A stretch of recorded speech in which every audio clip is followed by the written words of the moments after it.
Bonsoir, bienvenue sur cette chaîne, que le Seigneur Jésus-Christ vous bénisse richement. Aujourd'hui, nous sommes le 5 septembre 2018 et nous allons parler du salut en Jésus-Christ, un don gratuit de sa part. Donc, ceci fera l'objet de cette vidéo et j'espère que ça sera là pour aider plusieurs personnes qui n'ont pas connu le Seigneur de comprendre que le Seigneur Jésus-Christ ne leur coûte rien, ça leur demande juste d'avoir foi en Jésus-Christ. Nous allons lire ensemble un texte dans la parole, dans la Bible. Ce texte est dans Éphésiens chapitre 2, des versets 1 à 9. Éphésiens chapitre 2, des versets 1 à 9. Et vous étiez morts dans vos fautes et dans vos péchés, dans lesquels vous marchiez autrefois, selon l'âge de ce monde, selon le prince de la puissance de l'air, qui est l'esprit, qui agit maintenant avec efficacité dans les fils rebelles à Dieu, parmi lesquels nous vivions tous autrefois, sont les désirs de notre chair, accomplissant les désirs de la chair et de nos pensées. Et nous étions par nature des enfants de colère, comme les autres. Mais Dieu, qui est riche en miséricorde, à cause de sa grande charité dont il nous a aimés, alors que nous étions morts dans nos fautes, il nous a invités ensemble avec Christ. C'est par grâce que vous êtes sauvés. Et il nous a ressuscités ensemble. Il nous a fait asseoir ensemble dans les lieux célestes en Jésus-Christ, afin de montrer dans les âges à venir les immenses richesses de sa grâce par sa bonté envers nous en Jésus-Christ. Car vous êtes sauvés par la grâce, par la foi, et cela ne vient pas de vous, c'est le don de Dieu. Ce n'est pas par les œuvres afin que personne ne se glorifie. Amen, parole du Seigneur. Donc voilà, et ça c'est un texte qui est écrit par l'apôtre Paul aux Éphésiens, dans l'église d'Éphèse, pour leur rappeler justement que autrefois ils vivaient dans le monde, ils marchaient selon les pensées du monde, dans le péché tout simplement. Et c'est des personnes qui étaient étrangères à la vie de Dieu.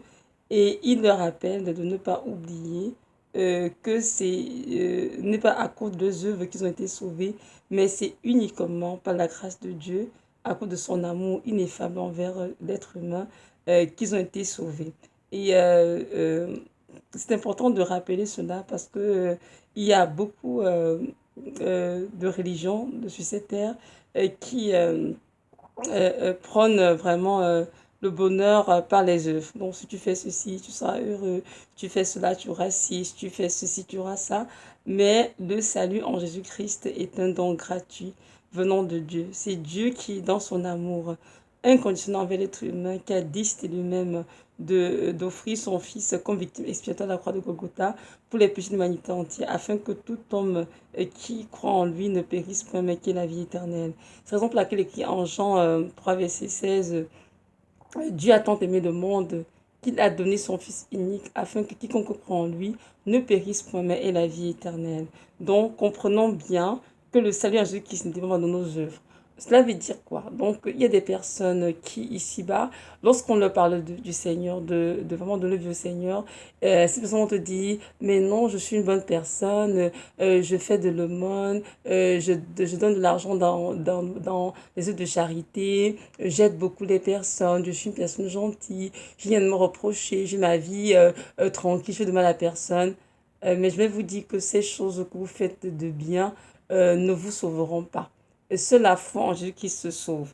Et pour avoir la foi en Jésus de Nazareth, évidemment, c'est de reconnaître de un qu'on est pécheur, de deux, de reconnaître son œuvre d'expiation de Golgotha, c'est-à-dire qu'il est mort pour nos péchés, de trois, de nous reprendre nos péchés, et de quatre, de le recevoir dans nos cœurs comme sauveur Seigneur.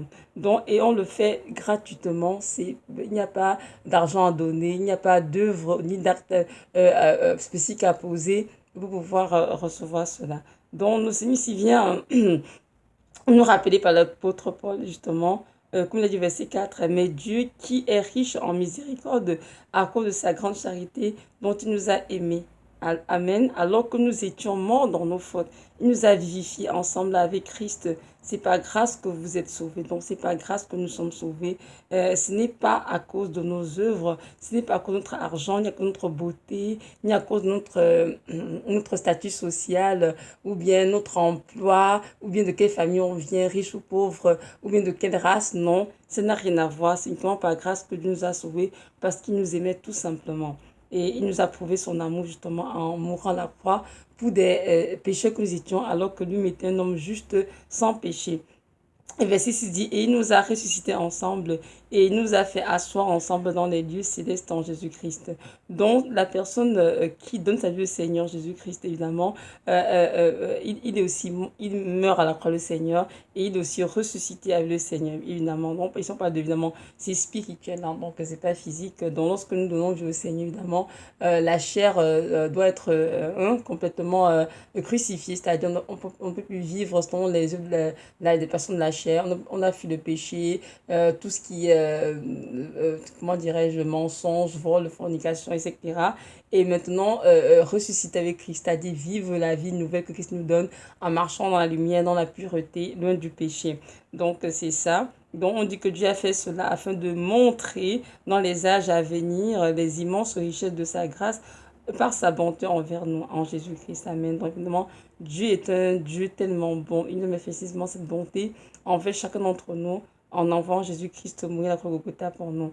Donc, ici, et du verset 8, car vous êtes sauvés par la grâce, par la foi, et cela ne vient pas de vous, c'est le don de Dieu. Ce n'est pas par les œuvres afin que personne ne se glorifie. Donc, comprenons bien que ce n'est pas par nos œuvres que nous sommes sauvés, mais c'est vraiment par la foi en Jésus-Christ. Donc, toi qui m'écoutes en ce moment, le Seigneur, écoute en ce moment, j'aimerais vraiment t'inviter à avoir foi en ce Dieu qui est mort au Golgotha pour moi, pour toi, pardon. J'aimerais juste te rappeler que sur cette terre, il y a beaucoup de religions, certes, il y a beaucoup de mouvements religieux, il y en a tellement de choses et qui ont poussé ça et là, mais je te dis qu'il n'y a point de salut en aucun autre Dieu que Jésus de Nazareth. La création entière et tout ce qui nous entoure montre bien que ce Dieu a existé, qu'il existe encore et qu'il est le seul qui s'est fait crucifier à la croix de Golgotha par amour pour l'humanité. Et aucun autre Dieu n'a fait ça, ni Bouddha, ni Allah, ni le Krishna, bref. Toutes ces personnes ne sont que des idoles, ce ne sont pas des dieux, ce sont des faux dieux. Dont le seul et véritable Dieu, c'est Jésus qui Nazareth. Aujourd'hui, il te demande de venir à lui et d'avoir foi en lui et de reconnaître que tu es pécheur et de vraiment lui donner ta vie. C'est tout ce qu'il te demande aujourd'hui. Et le salut est un don gratuit. Tu as besoin de payer de l'argent, tu as besoin de faire des œuvres. Non, pas du tout. Ça n'a rien à voir. Tu as tout simplement besoin d'avoir foi en Dieu, en ce qu'il a fait pour toi, la croix de Golgotha, de le reconnaître comme Messie et de le confesser comme ton sauveur, ton Seigneur, évidemment en te repentant de tous tes péchés pour pouvoir justement donner dos à ton ancienne vie et vivre la vie nouvelle qui va t'accorder. Donc, c'est ça, c'est une petite vidéo pour exhorter vraiment tous ceux et toutes celles qui n'ont pas encore eu cette grâce de donner le vieux Seigneur, que c'est le temps de le faire et de comprendre que ce don, il est gratuit et que ça vaut le coup de l'essayer. Moi aussi, avant, je marchais dans le péché, vautré dedans à fond. Je partais à l'église catholique, certes, mais j'avais aucune relation avec le Seigneur.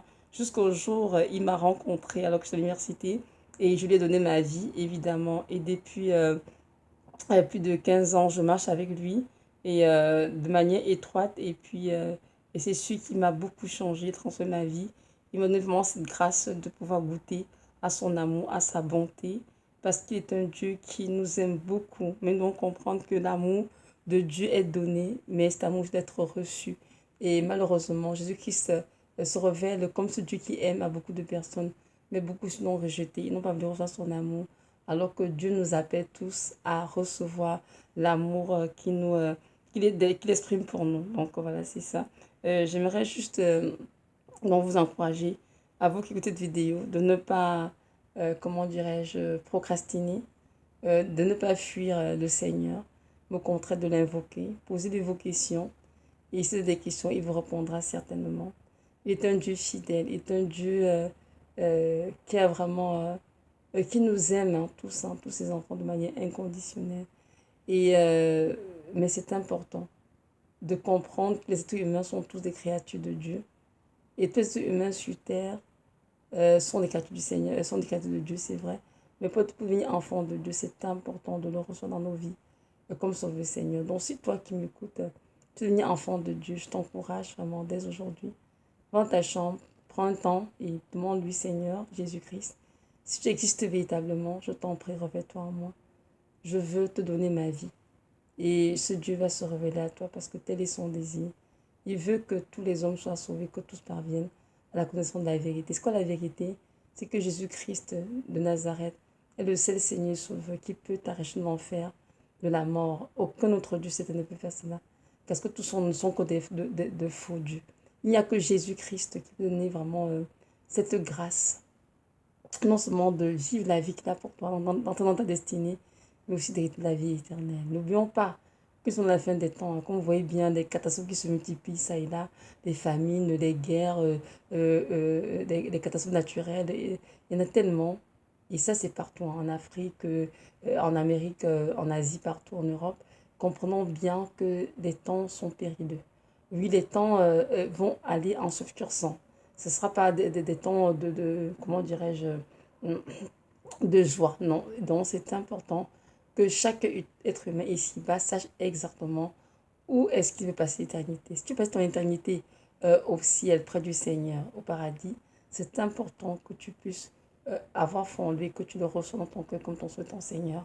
Mais si tu veux passer ton éternité en enfer avec Satan, ben dans ce cas, continue ta vie comme tu vis maintenant et continue de rejeter Christ et de continuer de crouler sous la puissance de Satan.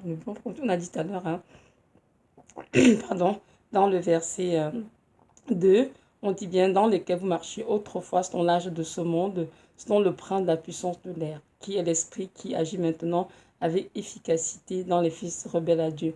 Donc si tu es rebelle à Dieu, c'est important que tu saches que ce n'est pas Dieu qui contrôle ta vie, mais c'est bien le prince de la puissance de l'air, c'est-à-dire Satan, oui, un être spirituel évidemment, qui agit avec efficacité dans ta vie. Alors Dieu te demande aujourd'hui de quitter le camp de la rébellion, d'arrêter d'être rebelle à ce qu'il te dit, de ce qu'il veut que tu lui donnes ta vie, mais que tu prennes la décision, l'engagement de donner ta vie au Seigneur et de marcher à sa suite. Parce qu'il n'y a que cet engagement qui te conduira vraiment à la vie éternelle. Et c'est l'engagement le plus important de ta vie. Moi, mon témoin, c'est tout ceci. Mon histoire, c'est Jésus de Nazareth. Parce que j'ai l'impression que j'ai commencé à vivre quand je l'ai rencontré. Avant, oui, j'étais à l'école, intelligente, belle, toutes ces affaires et tout. J'avais devant moi une vie qui m'attendait, de réussite, avec une belle carrière, toutes ces choses que les jeunes désirent ici-bas. Mais c'est ce que j'ai rencontré le Seigneur Jésus-Christ que j'ai réalisé combien j'étais misérable parce que je ne connaissais pas ce Dieu du tout. J'étais à l'église catholique avec mes parents, je les suivais, tout ce qu'ils faisaient, mais j'avais aucune relation avec le Seigneur. Mais le jour où j'ai eu vraiment foi en lui, en reconnaissant que je suis pécheresse et qu'il est mort Golgotha pour moi, et que j'ai vraiment confiance dans ma vie comme mon Seigneur et mon Seigneur en me repentant de mes péchés, c'est là que j'ai commencé à expérimenter vraiment comment un être humain peut aimer quelqu'un, comment un être peut aimer quelqu'un. Jésus-Christ est un Dieu qui nous aime beaucoup. Et j'ai goûté à son amour, à sa bonté, à sa patience, à sa grâce, à sa bienveillance, à sa miséricorde. Et je peux vous dire que le Seigneur Jésus-Christ est un Dieu qui change les vies, qui change les cœurs. Aujourd'hui, je lui rends grâce pour la femme que je suis en lui, pour tout ce qu'il a fait pour moi. Et je bénis ce Dieu parce qu'un jour, dans mes ténèbres, il est venu me tirer de là. Et il m'a transformé, comme dit la parole, hein, des ténèbres à son admirable lumière, afin que je puisse avoir part à l'état des saints. Donc aujourd'hui, il dit aussi à toi qu'il aimerait bien t'éclairer. Il veut bien te transférer de tes ténèbres à son admirable lumière, afin que tu puisses avoir part à l'état des saints. Alors, je t'en prie, ne procrastine pas, ne retarde pas, mais fais ce pas de foi et donne ta vie au Seigneur. Et fais-le sans retarder parce que c'est gratuit. Tu n'as rien à payer.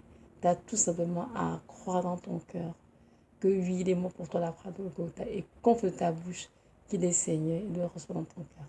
Donc voilà, c'est ça. Donc c'est ça la vidéo. Soyez richement bénis et que le Dieu de gloire, le Dieu de toute paix, vraiment vous comble de toutes ces grâces et vous donne la grâce de comprendre que c'est le temps de l'invoquer, c'est le temps de lui donner votre vie, c'est le temps de le chercher plus que juste, le temps de s'attacher à Jésus-Christ de Nazareth, l'unique et le véritable Dieu, le Sauveur de l'humanité entière. Donc voilà, soyez richement bénis au nom de Jésus. Amen.